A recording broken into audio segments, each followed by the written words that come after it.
என் பேர் ஹரிப்ரியா. நான் சேலத்தில் இருக்கேன். இந்த வருஷம் நீட் 2024ல் நான் 720க்கு 680 ஸ்கோர் பண்ணியிருக்கேன்.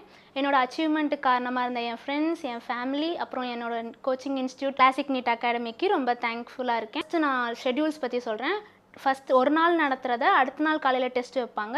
வாரம் ஃபுல்லாக நடத்துகிறத வீக்லி டெஸ்ட் வைப்பாங்க. அதுக்கப்புறமேட்டு ஃபுல்லாக ஒரு 720 மார்க்குக்கு யூசிடி வைப்பாங்க.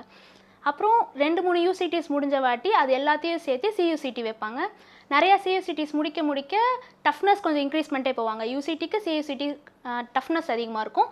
அதே மாதிரி எல்லாம் முடித்த வாட்டி ரிவிஷன் ஸ்டார்ட் பண்ணுவாங்க. ஒரு 1 வீக்கு நிறைய சாப்டர்ஸ் யூஸ் பண்ணி ஒரு ரிவிஷன் ஸ்டார்ட் பண்ண வாட்டி டஃப்னஸ் இன்க்ரீஸ் பண்ணிட்டே போவாங்க. டஃப்னஸ் இன்க்ரீஸ் பண்ணுறதுல நீங்கள் எவ்வளோ கிராஜுவலாக இம்ப்ரூவ் ஆகுறீங்கன்னு உங்களுக்கு தெரியும். அதுக்கப்புறமேட்டு 2025ல் நீட் எழுதுகிறவங்க எல்லாருக்குமே ஆல் தி பெஸ்ட். நீட் ஒன்றும் டஃப்பான எக்ஸாம்லாம் கிடையாது. நீங்கள் ஃபுல் எஃபர்ட் போட்டு எவ்வளோ படிச்சிங்களோ அதுக்கான பலன் கண்டிப்பாக கிடைக்கும். All the best. Opposite to Ponnusamy Gounder கல்யாண மண்டபம், சேலம். கான்டாக்ட் 7867014165.